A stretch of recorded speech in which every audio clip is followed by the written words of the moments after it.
ทุกความสำเร็จมันมีลิมิตของมันแล้วท่านได้ต้องการหยังในชีวิตความฝันที่เคยฝันไว้อยากมีอิสรภาพ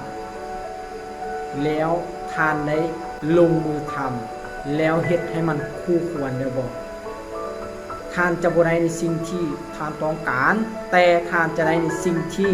ท่านคู่ควรท่านเฮ็ดดีเลยบ่กับเป้าหมายที่ท่านตั้งไว้ท่านเฮ็ดสุดๆได้บ่ที่เป้าหมายที่ท่านตั้งไว้อยากช่วยเหลือพ่อแม่อยากช่วยเหลือครอบครัวอยากเฮ็ดให้ชีวิตตัวเองดีขึ้นท่านเฮ็ดดีได้บ่แล้วท่านลงมือทำสุดๆได้บ่ข้าพเจ้าเองเริ่มจากศูนย์จากคนที่เคยเฮ็ดเวียกประจำมาแต่กาที่คิดแล้วลงมือทำต่อเนื่องเป้าหมายเจ้ามีเป้าหมายอยากเฮ็ดให้ชีวิตดีขึ้นแล้วกล้าที่จะออกจากจุดเก่าแล้วมัน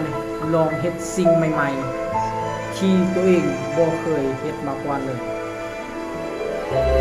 จากเรียนประจำมา3 ปี 5-4 ปีบ่เคยตอบโจทย์กับชีวิตข้าพเจ้าเข้ามาในธุรกิจมีระบบสร้างเงินเฮ็ดให้รู้จักโลกออนไลน์หลายขึ้นสามารถสร้างเงินทางโลกออนไลน์เพียงระยะ1 ปี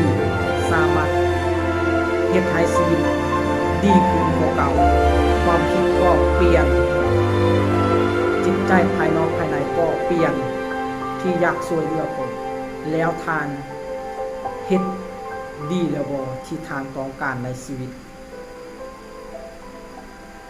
ถ้าทานมีเป้าหมายที่ชัดเจนแล้วลงมือทำนั้นอย่างต่อเนื่องข้าพเจ้าเชื่อเหลือเกินว่าทานเป็นคนที่สละใจตัวเองแล้วทานจะได้ในสิ่งที่ทานต้องการข้าพเจ้าเดี๋ยวนี้เป็นกำลังใจให้เชื่อเหลือเกินว่า